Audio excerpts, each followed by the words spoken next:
सभी दिल्ली वासियों को, सभी देशवासियों को गणतंत्र दिवस की ढेर सारी शुभकामनाएं। आज गणतंत्र दिवस के अवसर पे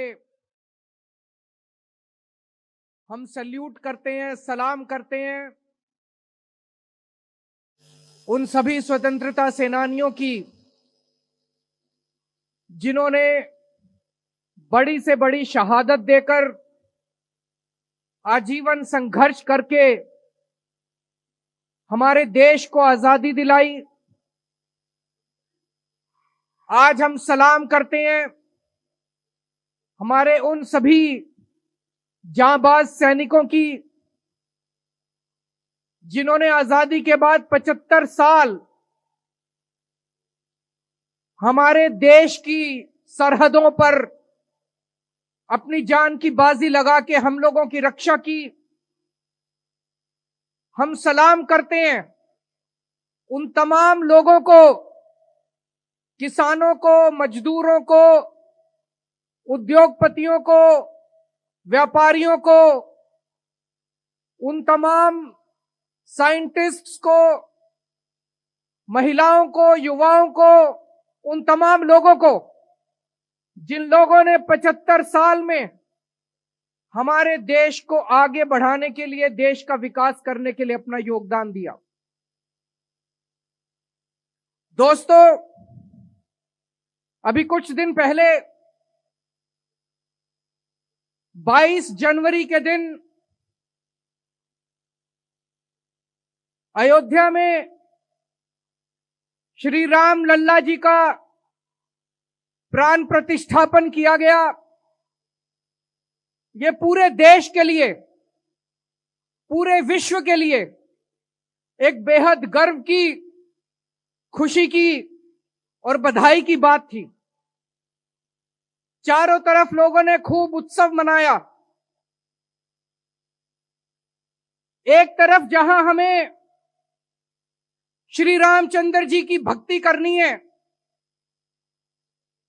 दूसरी तरफ हमें उनके जीवन से प्रेरणा लेकर उनके संदेश को अपने जीवन में ढालने की कोशिश करनी है। उनका जीवन बेहद प्रेरणादायी है। तमाम किस्से हैं उनके जीवन से जो हमें संदेश देते हैं त्याग का, बड़े से बड़े त्याग का, प्यार का, मोहब्बत का। हम सब जानते हैं किस तरह से अपने पिताजी के एक आदेश के ऊपर, अपने पिताजी के कहने पे अपना तमाम राजपाट त्याग करके वो वनवास चले गए। कल सुबह भगवान राम का राज्याभिषेक होने वाला था। अयोध्या के अंदर तमाम तैयारियां कर ली गई थी। सभी अयोध्यावासी हर्षोल्लास में झूम रहे थे।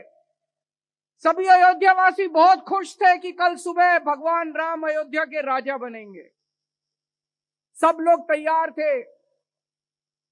अचानक शाम के वक्त भगवान राम के पास संदेशा आता है कि दशरथ जी आपको अपने कमरे में बुला रहे हैं।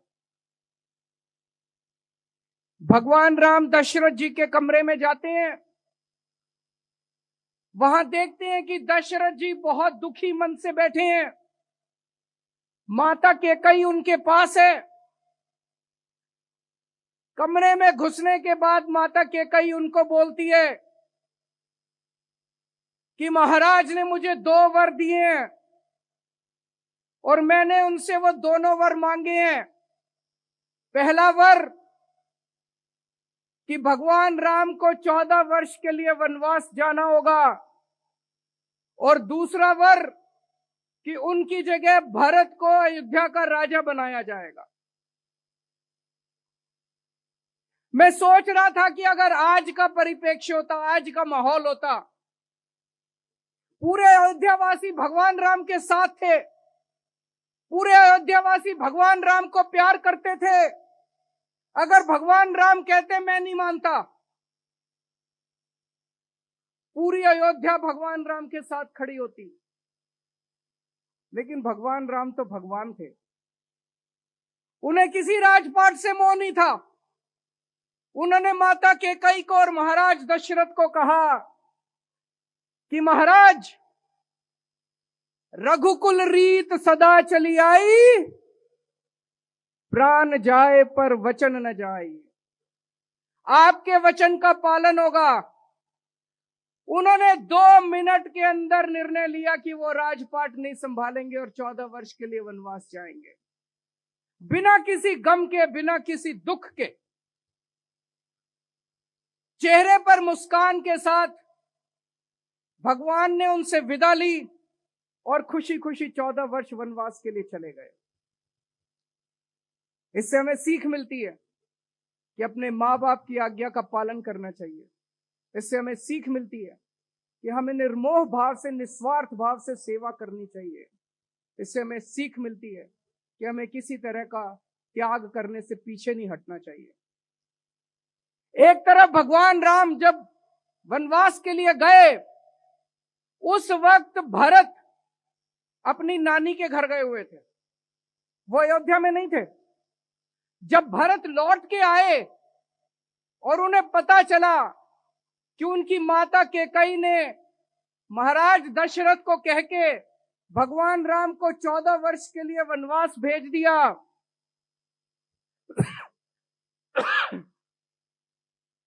भरत से यह बर्दाश्त नहीं हुआ। भरत जी पीछे पीछे उनके वनवास गए और वन में महाराज राम को ढूंढ के, भगवान राम को ढूंढ के उनके पैरों में गिर जाते हैं और कहते हैं कि ये राजपाट है भगवान, ये राजपाट आपका है, ये मेरा नहीं है, आप वापस चलिए और वापस चल के राजपाट संभालिए। भगवान राम कहते हैं नहीं भरत, ये राजपाट तेरा है। भरत कहते हैं नहीं भगवान, ये राजपाट आपका है। मुझे लगता है पूरे मानव जाति के इतिहास में इस तरह का सुंदर दृश्य देखने में शायद कभी नहीं मिला होगा। 2 भाई लड़ रहे हैं, एक कह रहा है कि ये राजपाट तेरा है, दूसरा कह रहा है ये राजपाट तेरा है। आज के जमाने में 2 भाई जब लड़ते हैं, वो कहता है ये जमीन मेरी है, वो कहता है ये जमीन मेरी है। इस तरह का सुंदर दृश्य पूरे मानव जाति के इतिहास में कभी देखने को नहीं मिला होगा।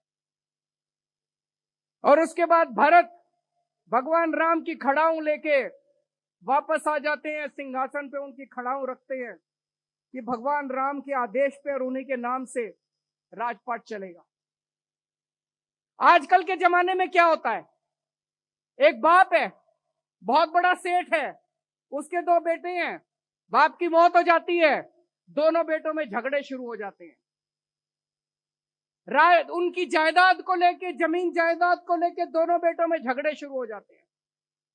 दोनों बेटे अपने आप को भगवान राम का चेला मानते हैं, भगवान राम का शिष्य मानते हैं, और दोनों भाई लड़ रहे हैं आपस में, कोर्ट में, कचहरी में, आपस में लड़ रहे हैं दोनों भाई, ये जमीन मेरी, ये जमीन मेरी।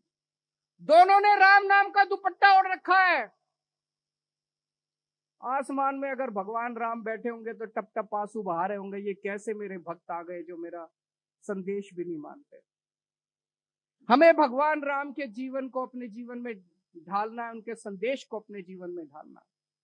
भगवान राम जाति को नहीं मानते थे, वो जाति के आधार पे भेदभाव नहीं करते थे। जब भगवान राम वनवास गए, चारों तरफ बात फैल गई कि भगवान राम वनवास आए हैं। बड़े बड़े राजा, बड़े बड़े लोग उनके दर्शन करना चाहते थे।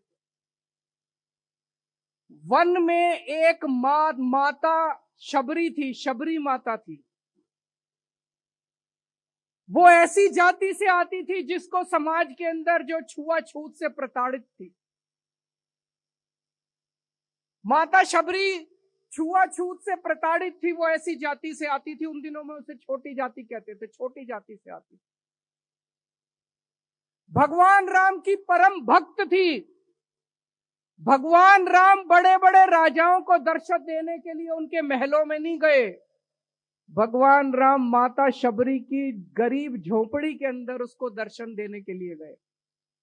और जब भगवान राम माता शबरी को मिलने के लिए जाते हैं, वो इतनी भोली है, इतनी भोली है, वो चाहती है, वो बेर लेके आती है वन से, और वो चाहती है कि वो केवल मीठे बेर भगवान राम को खिलाए। तो वो एक एक बेर निकालती है, उसको पहले चखती है, और झूठा बेर टोकरी में रख के महाराज के सामने रख देती है। जो खट्टे बेर हैं उनको फेंक देती है। झूठे बेर, मां शबरी के झूठे बेर भगवान उठा उठा के खा रहे हैं।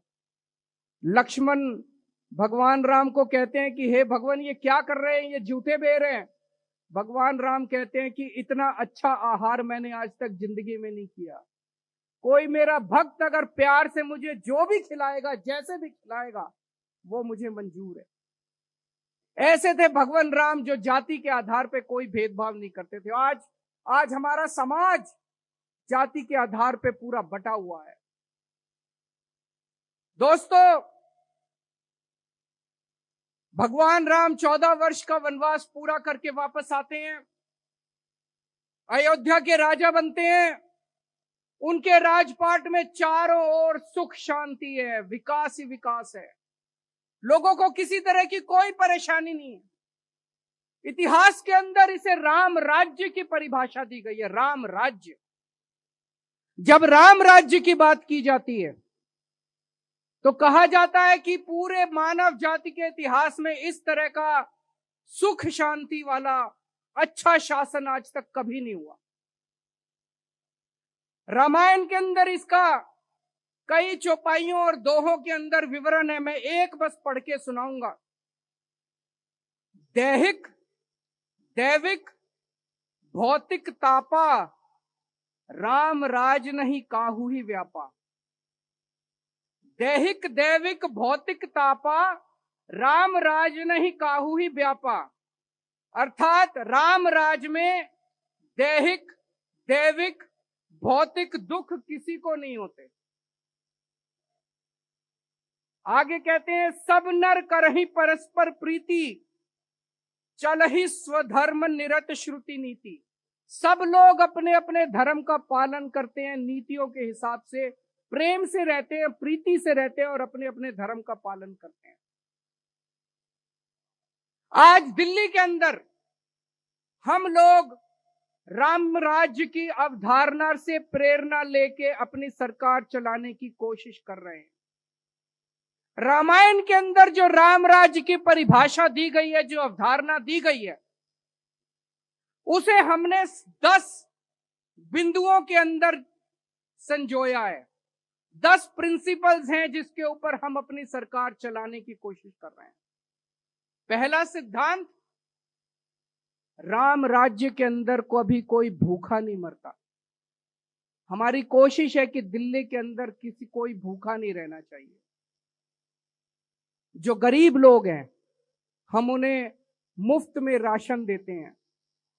जो बेघर लोग हैं हम उनके लिए नाइट शेल्टर्स बनाते हैं ताकि कोई भूखा नहीं सोना चाहिए।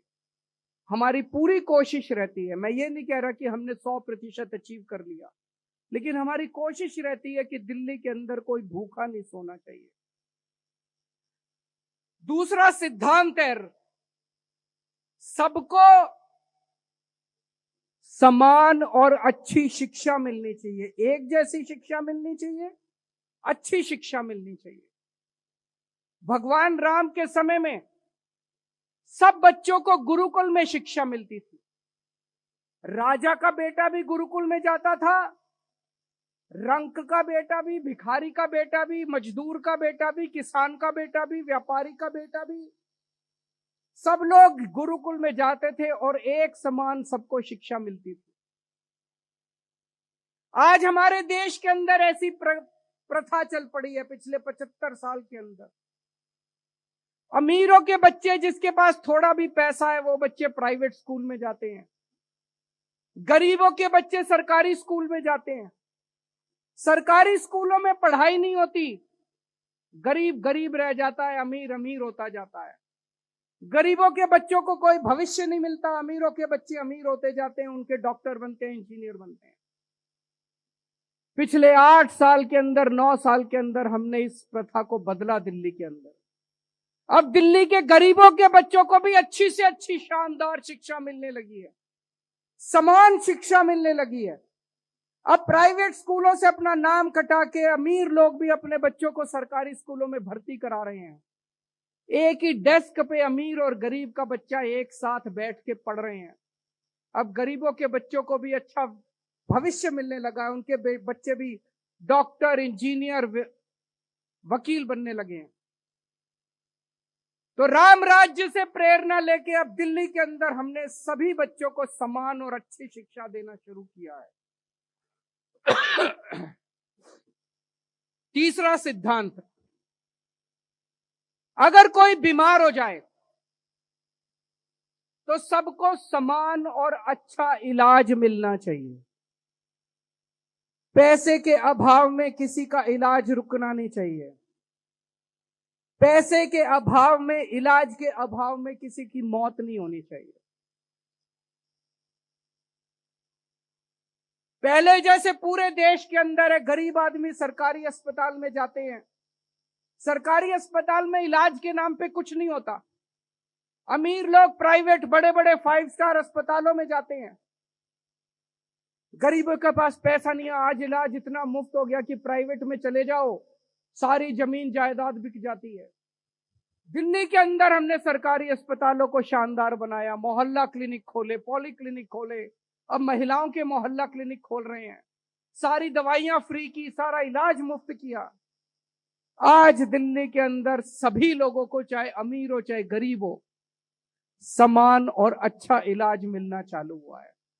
अभी बहुत कुछ करना बाकी है। मैं जब ये सारी बातें बोल रहा हूं, इसका मतलब ये नहीं कि हमने बिल्कुल आइडियल सब कुछ अच्छा कर दिया, लेकिन उस दिशा के अंदर काफी बड़े काम हुए हैं।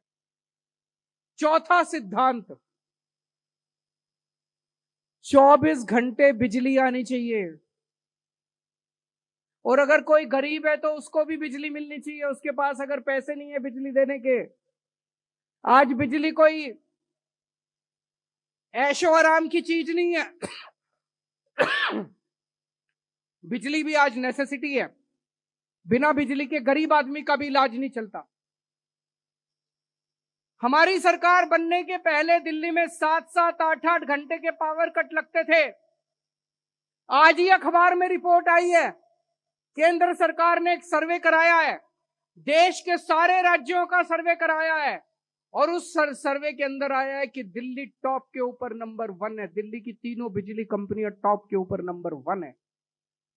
24 घंटे दिल्ली के अंदर अब बिजली आती है। पहले जो 8-8 घंटे के पावर कट लगते थे, अब दिल्ली के अंदर पावर कट नहीं लगते, अब 24 घंटे बिजली आती है और मुफ्त बिजली आती है। लोगों के पास बिजली के बिल तो आते हैं, जीरो बिजली के बिल आते हैं। लगभग 70-73% लोगों को, जो मध्यम वर्ग के लोग हैं, गरीब लोग हैं, उनको फ्री बिजली मिलती है। पांचवा सिद्धांत, सबको पानी मिलना चाहिए, पीने का पानी मिलना चाहिए। हमारी सरकार बनने के पहले दिल्ली के अंदर पानी इतना महंगा था, इतना महंगा था, इतना महंगा था, 10-10 हजार, 15-15 हजार रुपए के पानी के बिल आते थे। कई कई इलाकों के अंदर पानी नहीं था। आज दिल्ली के अंदर कई इलाकों में हमने पानी पहुंचाया है। अभी भी कुछ इलाके बाकी हैं, वहां भी कोशिश जारी है। लेकिन अब दिल्ली के अंदर मध्यम वर्ग और गरीब लोगों को फ्री में पानी मिलना चालू हुआ है। पानी पिलाने का तो धर्म कहा गया है हमारे ग्रंथों में। पानी पिलाने का तो धर्म होता है, पानी पिलाने का तो पुण्य होता है। पानी से मुनाफा नहीं कमाना चाहिए। हमारी सरकार में गरीबों को और मध्यम परिवार के लोगों को फ्री में पानी मिलने लगा है। छठा सिद्धांत, बुजुर्गों का सम्मान करना चाहिए। ऐसा परिवार कभी तरक्की नहीं कर सकता जहां जिस परिवार के अंदर बुजुर्गों का सम्मान नहीं होता। ऐसा समाज कभी तरक्की नहीं कर सकता जिस समाज के अंदर बुजुर्गों का सम्मान नहीं होता। एक तरफ हमारी सरकार बनने के बाद पहले 1000 रुपए प्रति माह पेंशन मिलती थी, बुढ़ापा पेंशन। हमने उसे बढ़ा के 2.5 गुना कर दिया। अब 2,500 रुपए महीना हर बुजुर्ग को पेंशन मिलती है। और दूसरी तरफ बुजुर्गों को हम लोगों ने तीर्थ यात्रा करानी चालू की है। आज तक 75 साल में कभी किसी सरकार ने अपने बुजुर्गों के लिए इतना नहीं सोचा होगा। हम अपने बुजुर्गों को रामेश्वरम लेके जाते हैं, शिरडी महाराज बाबा के यहां लेके जाते हैं, पुरी जी लेके जाते हैं, हरिद्वार ऋषिकेश लेके जाते हैं, द्वारकाधीश लेके जाते हैं, अयोध्या जी लेके जाते हैं। ऐसे 12 स्थान है जहां पे हम उनको तीर्थ यात्रा कराने के लिए लेके जाते हैं। रामायण में श्रवण का जिक्र है, जो अपने अंधे बूढ़े माँ बाप को तीर्थ यात्रा कराने के लिए लेके गए थे। हम सब ने, यहां बैठे जितने बच्चे हैं, सबने श्रवण की कहानी सुनी होगी। बुजुर्गों को तीर्थ यात्रा कराने का सबसे ज्यादा पुण्य मिलता है। हम बुजुर्गों को तीर्थ यात्रा कराते हैं, उनका आने का, जाने का, रहने का, खाने का, पीने का सारा खर्चा दिल्ली सरकार देती है। उनको बस अपने झोले में, अपने बैग में, अपने अटैची में कपड़े लेके चलते हैं घर से, और उन्हें कुछ नहीं लेके जाना होता। एसी ट्रेन में लेके जाते हैं, अच्छे होटल में ठहराते हैं, बसों का इंतजाम होता है। सारी तीर्थ यात्रा, अभी तक 83,000 बुजुर्गों को दिल्ली के अंदर तीर्थ यात्रा करा चुके हैं। और अब चूंकि अयोध्या जी में श्री राम लल्ला जी का प्राण प्रतिष्ठा हुआ है, बहुत लोगों की इच्छा आ रही है कि हमें अयोध्या जी में श्री राम लल्ला जी के दर्शन करने जाना है। तो हम कोशिश करेंगे ज्यादा से ज्यादा ट्रेन जो जाती हैं उनको हम अयोध्या जी लेके जाएं। 7वां सिद्धांत है, हर व्यक्ति सुरक्षित महसूस होना चाहिए। महिलाओं की सुरक्षा बेहद जरूरी है। महिलाएं अपने आप को सुरक्षित महसूस करें। दिल्ली में कानून व्यवस्था हमारे पास नहीं है, दिल्ली में पुलिस हमारे पास नहीं है, लेकिन जो कुछ हमारे पास है हम उसके अंदर अपनी कोशिश करते हैं कि जो कुछ हम कर सकते हैं हम करें। पूरे दिल्ली के अंदर आज सीसीटीवी कैमरों का इतना बड़ा नेटवर्क बन गया है, इतना बड़ा नेटवर्क बन गया है। सीसीटीवी कैमरे से लोग अपने आप को सुरक्षित महसूस करते हैं। जो अपराधी है उन्हें डर रहता है कि अगर हम कोई गलत काम करेंगे तो हम पकड़े जाएंगे। और सीसीटीवी के माध्यम से दिल्ली पुलिस आज बड़े बड़े अपराधों को सॉल्व करने में सक्षम हो रही है। आपको जान के खुशी होगी कि आज केवल मात्र 7-8 साल के अंदर हमने दिल्ली के अंदर इतना बड़ा सीसीटीवी कैमरों का नेटवर्क बना दिया, जो दुनिया के अंदर सबसे ज्यादा सीसीटीवी कैमरे आज दिल्ली के अंदर हैं।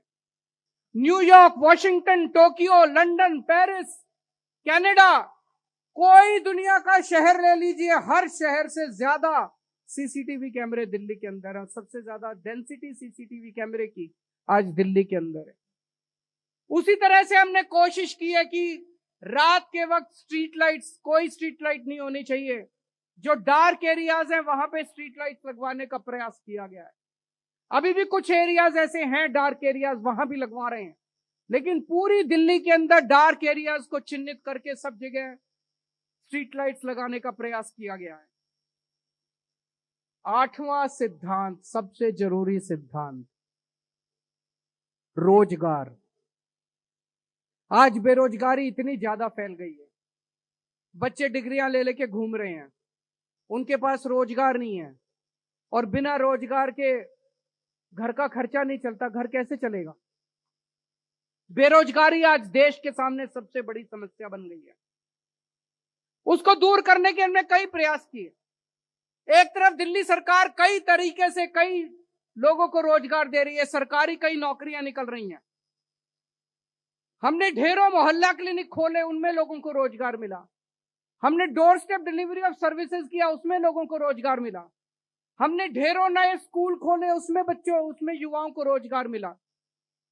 ढेरों रोजगार मेलों का आयोजन किया गया, जहां पे कंपनियों को बुलाया गया, युवाओं को बुलाया गया, वहां पे युवाओं को रोजगार मिला। जॉब पोर्टल बनाया गया, उस जॉब पोर्टल पे लगभग 10 से 12 लाख नौकरियां निकली, वहां पे बच्चों को रोजगार मिला। एक आकलन के मुताबिक पिछले 9 साल में लगभग 12 लाख युवाओं को दिल्ली के अंदर हमारे प्रयासों से रोजगार दिया जा चुका है। लेकिन हमारी शिक्षा व्यवस्था के अंदर कुछ तो करना पड़ेगा। आज हम BA, BCom, BLE, LLB, BSc करके निकलते हैं हमारे बच्चे, उनको नौकरियां नहीं मिलती, नौकरियों के लिए घूमते रहते हैं, डिग्री हाथ में लेके नौकरियों के लिए घूमते रहते हैं। यह शिक्षा व्यवस्था अंग्रेजों ने बनाई थी क्लर्क पैदा करने के लिए। हमने दिल्ली के अंदर, दिल्ली के स्कूलों में एक प्रयास किया बिजनेस ब्लास्टर्स प्रोग्राम का, एंटरप्रेन्योरशिप क्लासेस का। हमने 11वीं और 12वीं के बच्चों को बिजनेस करना सिखाया, उनको प्रोजेक्ट दिए, और आज आपको जान के ताज्जुब होगा कि लगभग 2.5 लाख बच्चों की 50,000 टीम्स दिल्ली के सरकारी स्कूलों में अलग अलग अपने अपने आइडियाज के ऊपर काम कर रही है। छोटे छोटे बिजनेस शुरू करे उन्होंने। 50,000 टीम्स ने, 2.5 लाख बच्चों की 50,000 टीम्स ने छोटे छोटे आइडियाज उन्होंने शुरू किए। कोई कुछ कर रहा है, कोई कुछ कर रहा है, कोई कुछ कर रहा है। आज अगर आप हमारे सरकारी स्कूल के बच्चों से पूछो, हर बच्चा आपको यही कहेगा कि मैं पढ़ाई पूरी करने के बाद नौकरी देने वाला बनूंगा, नौकरी लेने वाला, नौकरी मांगने वाला नहीं बनूंगा। हर बच्चा इस भावना से भरा हुआ है। अब हमें ये बिजनेस ब्लास्टर्स प्रोग्राम कॉलेजों के अंदर शुरू करेंगे इस साल से।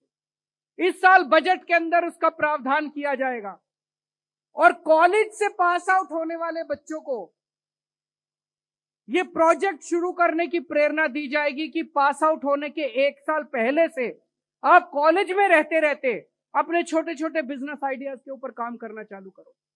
एक टीम अगर एक बिजनेस आइडिया पे काम करती है तो कम से कम 8 से 10 और बच्चों को नौकरी देती है।